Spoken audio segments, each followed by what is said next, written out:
આ બધાએ મળી અને આવો સુંદર દાસ સવાને ગુરુ ફૂલકર મળ્યા નાદ ગુંદને નેઠે વર પરણાવી ઘેર આવે તો સુરતા શબ્દને ભેટે જેની સુરતા સુગર સમેટે એના ઘટમાં સાહેબ ભેટે એટલે જેને નાદ અને ગુંદનો નેઠો મળ્યો છે તેવા કુંવરરામ મહારાજના નામ સમાન નિમિત્તે આજનો યોગ રચી અને જેમના દર્શન પણ દુર્લભ દર્શનથી દુષ્કૃત ટળે કોટી ઉતરે કરમ કહે બોરાર એવા સંત મળે તો પોતે જ પરી બ્રહ્મ એવા તત્વવેતા મહાજ્ઞાની અનુભવી મહાપુરુષોનો આપણને દર્શન કરાવ્યા એવા જ્ઞાનપીઠને તેમણે નિભાવી છે એવા પરમ વંદનીય પૂજ્ય ચંદીરામજી મહારાજ અહીં પરમ વંદનીય પૂજ્ય મણિરામજી મહારાજ અને આખા ગુજરાતમાં ઘણા મહિમાનો ઉજાગર કર્યો. મહિમા તો ગામડે ગામડે બધે થતો જ તો, પણ એને એક જગ્યાએ એકઠા કરીને મહિમાને જેમણે પ્રાગટ્ય કરી બતાવ્યું હોય એવા અમારા અડાલજ નિવાસી પરમ વંદનીય પૂજ્ય ડાયારામ મહારાજ ને ત્યાંથી પધાર્યા એવા પૂજ્ય મધુમા મહારાજ, અહીં અમારા ખૂબ સેવાના સુરવીર એવા પૂજ્ય મહેશરામજી મહારાજ, દયાના સાગર એવા દયારામ મહારાજ, અને જે સફળ આયોજન કરી રહ્યા છે એવા જશુરામજી મહારાજ, અને આ જ્ઞાનપીઠ ઉપર બેઠેલ સમગ્ર સદગુરુ આચાર્ય ભગવંતો બ્રહ્મ સ્વરૂપ એવી આજની આ સંત સભા આપણે બધાએ સુંદર મહાપુરુષોના સત્સંગ અને વાણીનો એ લાભ આપણને મળ્યો. આપણા જીવનમાં ઘણી બધી બાબતો એવી છે કે હોવા છતાંય આપણે એનાથી અજાણ છીએ. અમને ખબર જ નથી કે આ સૂર્યના જે કિરણો પડે ને એમાં નર્યો વિદ્યુત વહી જાય છે, એમાં નર્યો કરંટ છે, અને એ ખબર નથી કે આટલા સમય એ વાત એમ ને એમ વેડફાતી થઈ. એક મળ્યા ભાઈને એમણે કીધું કે મહારાજ રળા બિલ ભરો છો, સોલાર લગાવી દો ને, એટલે બિલ નહીં ભરવું પડે, જમા થશે. અને એ સોલારની પ્લેટો લગાડી એટલે હવે બિલ નથી ભરવું પડતું, બિલ માફ થઈને ઉપરથી જમા આવે છે. હવે આ કરંટ આટલા દાડા ખબર વગર હેડ્યો છો, તોય હેડ્યો નહીં, લાગ્યો નહીં. લાગે કોઈને કરંટ તડકામો હેડો તો કરંટ લાગે કોઈને ના લાગે, પણ એ કરંટ છે એ વાત ફાઇનલ છે, પણ આપણાથી અજાણ્યમાં જાય છે. અને હવે એને જાણીતા કરવા વાળા કોઈ મહાપુરુષો એમ વ્યાપ્ત અને પરિપૂર્ણ એક પરમાત્મા છે, એના સિવાય બીજું કઈ છે નહીં. પણ આ વાતને પ્રગટ કરવા વાળા કોઈક આવા સદગુરુ સંત એ જો બેઠી જાય તો તમે જો બેઠા છો ને જો છો ત્યાં, એના સિવાય પછી બીજું કઈ હશે નહીં. પણ જ્યાં સુધી આ વાત આ સ્થિતિ પ્રાપ્ત નહીં થાય જો હોવા છતાંય એ વાત આપણાથી વ્યર્થ જવાની એટલે આવો ઉત્તમ યોગ આપણને મળ્યો છે. અને એ યોગ મળ્યા પછી પણ પ્રાપ્તની પ્રાપ્તિ કારણ કે છે એ તો નક્કી છે, પણ હવે એને પ્રાપ્તિ કરવી છે તો એને મેળવવી છે તો વાત વિષમૃતિ થઈ છે. વાત શું થઈ છે? ભૂલોની છે. નહીં તો ભગવાન નથી એવું તો કોણ કહે છે? ભગવાન છે તો આખું જગત કે છે. સમજેલો કે અને નહીં સમજો એ પણ કે, અને વધારામાં સાચીએ બોલે કે બોલે બીજો નથી છે પરમાત્મા પોતે. અજ્ઞાનીનો અધળા એને શેઠે જઈને ગોતે તો પણ બોલે છે એની ખબર તો પાડવી જોઈએ ને બા. કોને બોલે છે એ કહીએ છીએ આપણે. આ વૈખરીમાં સંભળાય એને કહીએ છીએ. એનાથી આ વાત પ્રાપ્ત થાય છે, એનાથી આ વસ્તુ મળે છે ના. એ વૈખરી વગર આ તો અલખ લખે અનહદ નિર્વાણી બિન રસનાએ બોલે. આપે તાળું આપે કુંચી આપે અંતર ખોલે, ઘટમાં જુઓ વિચારી આપ બીજો સિદ્ધ કરો સંતાપ. અને જે વિનામુખથી બોલીઓ છે એ વ્યાપ્ત અને પરિપૂર્ણ છે, પણ આપણે એ વાતથી વંચિત છીએ.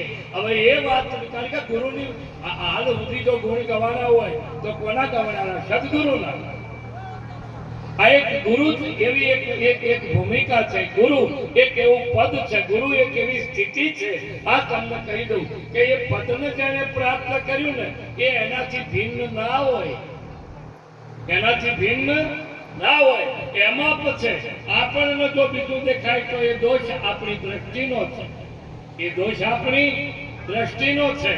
જેને માનું પદ ધારણ કર્યું છે એને શરીર ના હોય, દીકરાને ખબર પડે કે આ મારી જનેતા છે, પણ જો એમાં એને શરીર દેખાય તો પછી માં ન દેખાય ને સ્ત્રી દેખાવા માંડે. માં ન દેખાય, શું દેખાવા માંડે? સ્ત્રી દેખાવા માંડે. અને સમજવાનું કે એ દોષ એની દ્રષ્ટિનો છે. એમાં આ બેઠો ને જેને તમે પરમાત્મા કહો છો, અલગ પુરુષની આરસી સંત જન કી દેહ लिखना चाहे अलग तो इनमें ही लिख ले. હમણાં બહુ સુંદર અમારા મહારાજે વાત કરી કે કદાચ ને પ્રગટ પરમાત્મા જો આપણા દ્વારે આવતો હોય અને આપણે એનાથી કદાચ અવગણી અને આપણે બીજી કોઈ જગ્યાએ જતા હોય તો એ આપણી પોતાનો આપણી ભૂલ છે. એટલે આ રો એ પ્રગટ પરમાત્મા સગુણ સ્વરૂપે જો જોવો છે તો એનાથી બીજા તો કોઈ મળશે નહીં. અને હું તો ઘણી વખત કહું છું કે સદગુરુનો ભેટો જ્યાં પછી પાયો જી મેને નામ રતન ધન પાયો ખર્ચે ને ખોટે વાતો ચોર ન લૂંટે અરે દિન દિન બઢત સવાયો પાયો જી મેને નામ રતન ધન પાયો. આ એક એવું ધન હાથમાં આવ્યો છે કે એની આગળ બાકીની બીજી બધી આ જરૂરિયાત આપણે એને નાયા નહીં કહેતા, એની અવગણના નહીં કરતા, પણ એક કદાચ ઉત્તમમાં ઉત્તમ અને અધિકમાં અધિક કોઈ બાબત હોય તો એનાથી વિશેષ આ જગતમાં બીજું કાંઈ છે નહીં. અને એકવાર એ ધનની પ્રાપ્તિ થઈ જાય એટલે પછી બીજું તમારે જોવું છે તોય નહીં દેખાય, બીજું જોવું છે તોય નહીં દેખાય. માટે એ ધન પ્રાપ્ત કરાવનાર એ ગુરુજીના ગુણલા જેટલા વખાણો અને જેટલું કદાચ આપણે એ વાતને આપણા જીવનમાં ઉતારીએ, ગુરુ વાક્યનો સાર સમજતા સતમત દર્શે, આતમ થતા પીછાણ અવિદ્યા ટળશે, વેદરૂપી વૃક્ષ બન્યું શાખા તે વાણી, ઉગ્યો અવની માય બેહજો તેને જાણી, બીજ રૂપે છે નામ ગુણે બધો વિસ્તારો, સુણતા ઉપજે મોહ એ માયાનો ચારો, સગળું કરતો બાદ શ્રેષ્ઠમાં તત્વ તરશે, એ અર્ધી તત્વનો મરમ સમજો તો સતમત દર્શે. પ્રથમ ગુરુ એ વાક્યનો ખાલી સમજાઈ જાય ને તોય જીવનમાં પરિવર્તન આવી જાય.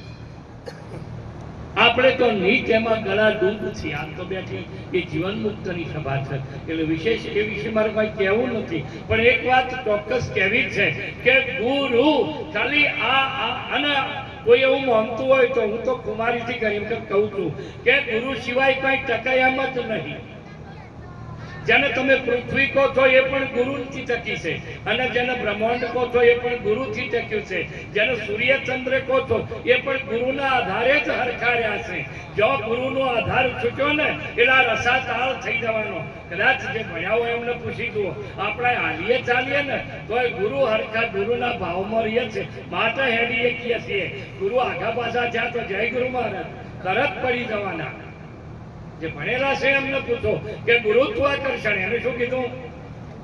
ગુરુત્વાકર્ષણ. ન્યૂટન એક વખત બેઠો તો દ્રષ્ટાંત લાગે આપણને સહજ, અને ઝાડ ઉપરથી ફળ પડ્યું એટલે એને એમ થયું કે આડું આમ નાજું, ઊંચું નાજું, આખું પાછું નાજું, નેતું ચમ પડ્યું, હોય જ ચમાયું. આ એને એક વિચાર આવ્યો. આપણને કદી આવો વિચાર આવે? વિચાર પરમ જ્ઞાનમ, વિચાર પરમ જ્ઞાનમ. ગુરુની એવી કહી શકતા, ગુરુમાં એવી શું બાબત છે કે આખું જગત હમણાં મહારાજે સુંદર કીધું, રામકૃષ્ણ સે કૌન બના ઇન્હોને ગુરુ कीन, અરે तीन लोग के वो धनी पर गुरु आगे આધીન. જે ગુરુની આગળ જેની આધીનતા છે, સમર્પિત એક વાત કરવી અને સમર્પણ થાવું એ બેમાં બહુ મોટો અંતરો. સમર્પણ એ કોઈ હળવા લેવાનો વ્યવહાર નથી. સમર્પણ એટલે હળવું મેલું એવું નથી. સમર્પણ એ જીવનની એક ઘટના છે, અને જે ઘડીએ સમર્પણ એ અને જ્ઞાન બે જુદું હોય જ નહીં. એને વિચાર આવ્યો કે નેત જ ચમ પડ્યું, અને એને જો જાય યા વિચારક હોય અને પૂછે કે આ ઉપરથી ઝાડ ઉપરથી ફળ પડે તો એ નેચું જ કેમ આવે? બીજું કોઈ પણ ઉપર ઉઠતું હોય પંખીએ પડે તો નેચું કે ભલાદમી નેચું જ આવે કે તારી ક્યાં થાય, પણ કે નેચું જ કેમ આવે? આડું અવળું કેમ ન જાય? આડું ન જાય, આમ ન જાય, નેચું જ આવે. એનું કારણ શું? આનું કારણ શું? અને જો સુધી કારણ હોય તો સુધી કાર્ય હોય, કારણ હોય તો સુધી કાર્ય હોય. અને કાર્ય કારણ સહિતની નિવૃત્તિ એનું નામ ભક્તિ, એનું નામ ભજન. જો કાર્ય અને કારણ બે હોય નહીં, ભજન શા માટે? કોઈ કારણ નહીં. આ તમને કહી દઉં, ભજન માટે કોઈ કારણ નહીં, એનું કોઈ કાર્ય પણ નહીં, અને કાર્ય પણ ના કહેવાય, અને કર્મ પણ ના કહેવાય. આ કાર્ય કારણથી રહિત આવો જ્યારે ભાવ પકડાય એનું નામ ભજન. બાકી તો બીજા બધા કર્મ છે. તો ખબર રાશિ કરો કે વગર ખબરે કરો, પણ છે તો બધા કર્મ. એટલે એને કીધું કે આ નેચ જ કેમ આવે? અંતે ફરતો ફરતો ફરતો ફરતો એને એમ લાગ્યું કે આમાં કઈક વિશેષતા છે, આમાં કઈક વિશેષતા છે. અને એક સમય એવો આવ્યો, એક સ્થિતિ એવી પ્રાપ્ત થઈ કે એ જેમ જેમ જેમ જેમ જેમ જેમ ઉપર જતો ગયો એમ એને ખબર પડતી જઈ કે હા, આવા મને સમજાય છે કે જ્યાંથી જેનું બળ ઓછું થાય એટલે એનાથી એ છૂટો પડે ને પડે, એ એનાથી છૂટો પડે, એનાથી છૂટો પડે. અને એણે ગુરુત્વાકર્ષણના આ ખોજ કરી. એણે શેની ખોજ કરી? ગુરુત્વાકર્ષણ, ગુરુ તત્વનું આકર્ષણ, ગુરુ તત્વનું આકર્ષણ. અને ગુરુ તત્વનું આકર્ષણ જેના ઉપર થયું એને કોઈ કરવું ના પડે. અહીંથી તમે ગ્રહને છોડી દો અને આ પૃથ્વીના ગુરુત્વ બળને છોડે અને ઉપરનું બળ આ બેને છૂટી જાય એટલે મધ્યમાં ફરે જાય. એને પેટ્રોલ ના જોઈએ, ડીઝલ ના જોઈએ. આ એક દ્રષ્ટાંત છે. એમ ગુરુત્વાકર્ષણમાં જે આવે, ગુરુના તત્વના આકર્ષણમાં જે આવે એટલે એના પછી કોઈ કરવું પડે નહીં. એ ગુરુમાં જ રચો પચો રહે, ગુરુ માં જ એની બાબતો ઘટના ઘટે.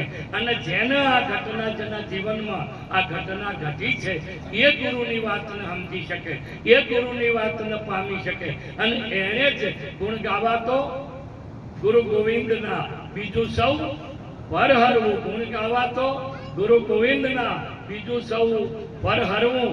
દર્શન કરવા તો ગુરુદેવના, અને ગુરુથી સૌને ધરવું. એને ગુરુ તત્વની આ બાબત એ વાત સમજાણી છે. ગુરુ પૂર્ણ, ગુરુ પૂર્ણ, અને ગુરુમાં મળે એ પણ પૂર્ણ, એ કોઈદારો. અને ગુરુ અને શિષ્ય એ બે છે નહીં અધ્યાત્મ માર્ગના. એ બે એવા મજબૂત પાહો છે. લખે લખાવે દો દુનિયા में और ठगा ठगी ખાયા. આ જગતમાં જો નાતો હોય તો આ બેનો, બાકીના બીજા બધા જેટલા નાતા છે ને એ નાતા ખાલી કહેવા માત્ર છે, કહેવા પૂરતા. બાકી કાયમનો નથી નથી ને નથી, છૂટી જાય. લખે લખાવે દો દુનિયા में और ठगा ठगी ખાયા. બાકીનું બીજું બધું આપણે કોઈ એને તોડી નાખતા નથી, એને વખોડતા નથી. પણ આ જગતમાં સંત સગા, હરિ સગા, અંતે સગા એક રામ. તુલસી કહે આ જીવ કો બિન ઠોર વિશ્રામ. એટલે હરિ, ગુરુ અને સંત આ એક એવું સગપણ છે, એક એવો સંબંધ છે કે અહીંયા લૌકિકપણાનો બાદ છે. અહીંયા લૌકિક લાભવું હોય તો એ ના આવે, લૌકિકને લાભવું હોય તો પણ ના આવે. એ એનાથી પરની બાબત છે. કાઢવું ના પડે અને જતું રહે, કાઢવું ના પડે અને જતું રહે. આવી જે અધ્યાત્મ માર્ગની ઉત્તમ જો કોઈ કેડી હોય તો એ કેડી છે ગુરુ, એ કેડી છે સેવક, શિષ્ય. અને જે પૂર્ણ શિષ્યત્વનો ઉપલબ્ધ થાય એને ગુરુત્વની ખબર પડે. જેનામાં પૂર્ણ પત્નીત્વની પ્રાપ્તિ થાય એ જ પતિને પ્રાપ્ત થઈ શકે. બાકી બૈરું આદમી થાય, પતિ પત્ની ના થયા. અને ઝઘડા અહીંયા થાય, ઝઘડા તો અહીંયા. એમ જો પૂર્ણ શિષ્યત્વ જેને પ્રાપ્ત કર્યું હોય એ ગુરુ તત્વને પામી શકે. બાકી જેને દાસત્વને પ્રાપ્ત ન કર્યું હોય એને ગુરુત્વની પ્રાપ્તિ ના થાય ને ના થાય. આ જગતનો એક અટલ, આ વિશ્વનો એક અટલ નિયમ છે. એટલે પૂર્ણ દાસત્વ વગર પૂર્ણત્વની ઉપલબ્ધિ થાવી એ બહુ દુર્લભ. આપણે નક્કી કરવાનું, આપણે આ વાતને સમજવાની કે મારે કે અધ્યાત્મ માર્ગ એ ઓગળી કરવાનો વિષય નથી. અધ્યાત્મ મહાપુરુષો જે બોલતા હોય એ સહજ ભાવે એમને જે કહેવું છે એ ભાવ સહજ છે. એ એવું કોઈ તાકીદ કે એમ નહીં, પણ એમના ભીતરમાં એક ડંખ છે જે વાતનો, એ ડંખ દુખતો હોય એટલે એ ઈશારો કરે કે આપણે કયા રસ્તા, અમે આવતા હતા, અમે ડીસાથી આવતા હતા અને વાટમાં આવતો રસ્તો ભૂલો ભાઈ, વાટમાં આવતો રસ્તો ભૂલી ગયા, રસોડોથી આગળ હેડ્યા એટલે હોમથી આવવાના બધા હુંડાવાળા રસ્તે વળી ગયા. મૂળતો રસ્તો જ હતો કે પણ હુંડાવાળા રસ્તા ચડી ગયા અને મને ખબર પડવા માંડી કવળા જઈ રહ્યા છીએ. હવે બોલો, ના પૂછીએ તો અવળા ગવરાય કે ના ગવરાય? એટલે અમે કાકાને પૂછ્યું, કીધું કાકા હોમથી કે ના તો હુંડા. તારે હવે કે કહો તો પાછા વળો ને આગળ મેરી થઈને વળી જાજો. એટલે બોલો, અમારે કેવું માનવું કે ના માનવું? મળી લો મહારાજ. અને જો ના માનીએ તો જય ગુરુ મહારાજ. આપણે ભૂલ્યા હોય તો કોઈક રસ્તો બતાવે આપણને કે હું આગળ જઈને હટી દઉં. હજી કોઈ મોડું થઈ ગયું નથી તો કાકોશી આવશે ને કે ગમે એટલા હેડો કાકોશી નહીં આવે. ભલે કદાચ ને આખી રાત નીકળી જાય પણ કાકોશી નહીં આવે ને નહીં આવે. એમ જો રસ્તો ભૂલા પડ્યા હોય અને કોઈ સંત કદાચ આપણને ઈશારો કરે કે આ તમે બીજી પગડોડી ચડી જાશો તો સમજીને પાછા વળવું જરૂરી છે.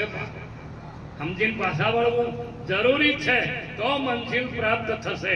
બાકી જો પાછા ના વળ્યા તો સમજવાનું કે મજૂરી એના કરતો બમણી થશે, મજૂરી એના કરતો બમણી થશે અને મંજિલ નહીં મળે, મંજિલ નહીં મળે. કારણ કે ભલે એ તો બધા કે ખરા કે ગમે તે રસ્તાથી હેડો ભગવાન મહા જવરાય. હું તો ઘણી વખત કહું છું કે એનાથી મોટું ગપ્પુ એ કે હોય છે. આ એક ગપ્પુ માર્યું જે પહોંચી ના વળ્યા એને કહી દીધું. આજે જેને ખબર નહીં પડી એમને આ વાત કરી છે. આ તમને કહી દઈ કે ગમે તે રસ્તાથી દો ભગવાન ના મળાય કોઈ દારો. આ તમને કહી દઈ એ તો મારે કાકોશી આપવું છે તો રસ્તો કાકોશી નો પકડવો પડે. एक गायन पहला में साभळेलू, जिस गली में तेरा घर न हो बाद मां उस गली से हमें तो गुजरना नहीं. जो डगर तेरे द्वारे पे जाती न हो उस डगर पे हमें पाव रखना नहीं. जिस गली खबर ये वक्त નથી પડતી બાપ, એ વખત તમને વાત સમજાતી નથી કે આ મહાપુરુષને શું કહેવું છે. જીસ ગલી મેં તેરા ગયા. મારી વાત સમજાય છે? આપ તો બધા ગુરુમુખી છો, આપ તો બધા જ્ઞાની છો. સીતાજીએ બહુ ખુશ થઈ અને હનુમાનના હારા તો 9 લખો કે બીજા બધાને ઇનામ મળ્યું અને હનુમાનને કોઈ નહીં તે લાવો ને આલું. એટલે 9 લખો હાર કાઢી અને સીતાજીએ હનુમાનના આલ્યો. હનુમાને જોયું કે માતાજીને કોક, એટલે એને મોતી હાથમાં લીધું, જોયું, ફેરવ્યું કોરે મોરે, પાણી મેળ ના આવ્યો, મોઢામાં ગાળ્યું, મમળાયું, પછી તોડી અને ફેંકી દીધું. તોડી અને ફેંકી દીધું. ફેર બીજી વખત લીધું, બીજું મોતી જોયું, ફેર મોઢામાં ગાળ્યું, તોડ્યું અને ફેંકી દીધું. એને 2-3 વખત આવું કર્યું. એટલે માતાજીને થયું કે ગમે એમ કોઈ વગડવું કે ગમે એને ખબર જ પડતી છે કે આ 9 લખો છે, આ એક મોતી કેટલું બધું કિંમતી છે અને તોડીને ફેંકી દેશે. એટલે એમણે કીધું કે શું કરો છો હરમોન? એ જય ગુરુ મહારાજ, મને કોઈ મેળ ના. પણ કે શું મેળ ના આવે? તો કે હું જોઉં છું કે આમાં મારો રોમ ચોઈ દેખાય છે. સમજાય છે મારી વાત? આમાં શું નહીં દેખાતું? જય ગુરુ મહારાજ. અને તરત, કારણ કે પોતે તો અનસુયા માતાના, એટલે એમને તો ખ્યાલ આવે કે ના આવે કે આ તો તમે શું કહો છો કે સાચી વાત છે. કોનાથી મોટું એનો આપણે ત્યારે સમજાય છે મારી વાત? જે રસ્તે જવાથી મારો સંત કે સદગુરુ ન મળે એ રસ્તે કોઈ દાડો એ જે ગલીમાં એમનું ઘર ના આવે તો બીજું ભલે ને જે આવે પણ એ ગલીમાં ના જાવું ને ના જાવું એ રસ્તે જવાથી કોઈ દાડો આનંદ નહીં આવે, ત્યાં જવાથી કોઈ દાડો શાંતિની પ્રાપ્તિ ન થાય. અને જો શાંતિ પ્રાપ્ત કરવી હોય તો આ સહેલામાં સહેલો અને ઉત્તમમાં ઉત્તમ એક જ ઉપાય છે. मिटा दे अपनी अस्थि को कुछ मर्त बाता है, दाना खाक में मिलकर गुले गुलजार होता है, तू मटी जा बस, बीजू कहीं नहीं. गुरु जी को वचन ज्ञान से परख ले, संशय मिट जाएगो. गुरु जी के चरणों में प्रेम से लेट जा, भेद मिल जाएगो. सौंप दे सर काहे को डर, परम पद पाएगो. सौंप दे सर काहे को डर, परम पद पाएगो. रवजी तू मीट जा, गुरु में समा जा, अमर हो जाएगो, अमर हो जाएगो, अमर हो जाएगो. बस एक बार तैयारी बताओ बाप, તમારા સિવાય બીજું કઈ છે નહીં. અને આપણું પોતાનું અનાદિપણું જે દાડે સિદ્ધ થઈ ગયું એ દાડે કોઈ છોડવું નહીં પડે, કોઈ કાઢવું નહીં પડે, કોઈ મટાડવું નહીં પડે. અને આપણે એ વાતને સમજી જશું, હું તો અનાદિ અનંત છું, મારો આવે નહીં અંત. જો કાયા હંગાતે કોઈને લાગતું મને ભજે મોટા ભૂખ. જો આજે તો મેં મને ઓળખ્યો, આજે તો મેં મને ઓળખ્યો. બસ હવે મને મારી ખબર પડી, અને મારી ખબર પડી એ દાડે મને ખબર પડી કે મુझे मेरी मस्ती कहाँ लेके आई, जहाँ सिवाय मेरे और कुछ नहीं. दुई का पर्दा हटा के जो देखा तो बस मैं ही मैं हूँ, तुझा कुछ नहीं. मुझे मेरी मस्ती कहाँ लेके आई, जहाँ सिवाय मेरे और कुछ नहीं. હું ખુલી જઈ આખું કાઢવું નહીં પડે અને જતી રહેશે. એટલે આહોય આપણને જે યોગ મેળવનાર સદગુરુ મહારાજના ચરણોમાં આપણે લાખ લાખ વંદન કરીએ. આપણું જીવન અહીંયા જ સમર્પિત શું છે, એટલે એ જીવનને પણ આપણે ધન્ય સમજીએ અને એવું જીવન સદોદિત આપણા માટે રહે. અને ગુરુ મહારાજની પ્રેરણા આપણા ઉપર સદાયના માટે બનેલી રહે. એવા મારા દિલમાં બિરાજો ગુરુદેવ આવેના આવરણ ગુરુમાં. એટલે એવા ગુરુ મહારાજના શરણોમાં રહી અને આપણું જીવન વ્યતીત થાય એવી સદોદિત પ્રાર્થના કરીએ. ધન્યવાદ અમારે ભૂપતરામભાઈ અને એમનો સમગ્ર પરિવાર પ્રેમી છે અને વારંવાર આ મહિમા નદી પાવે. એટલા ભૂપતરામ મહારાજ નહીં, આ તો આગળ મેં વાત કરી ને દાસ સવાને ગુરુ ફૂલગર મળ્યા નાથ બુંદના નેઠે. એટલે કુંવરરામ મહારાજ એ પણ બહુ પ્રેમી અને જ્ઞાની પુરુષ, આ ભક્તિનો ઝંડો લહેરાવનાર એવા મહાપુરુષને પણ આપણે લાખ લાખ વંદન કરીએ. એ સમયમાં કુંવરરામ મહારાજ, મોચારામ મહારાજ, અમારા મોહબ્બતરામ મહારાજ, આવી આ બે ત્રણ મહાપુરુષોની જે વિકૃતિ હતી અને એમણે બાવળિયા જે વાયેલા હતા ને અહીંયા બગીચા તૈયાર કર્યા. આ બાવળિયામાં બગીચા તૈયાર કર્યા છે. હવે ફેર એમાં બાવળિયા ના ઉગે એવો આપણે પ્રયત્ન કરીએ અને આ બગીચો ફાલ્યો ફૂલ્યો રહે એવી વિનંતી સાથે વાતને પૂરી કરીએ. સદગુરુ મહારાજ.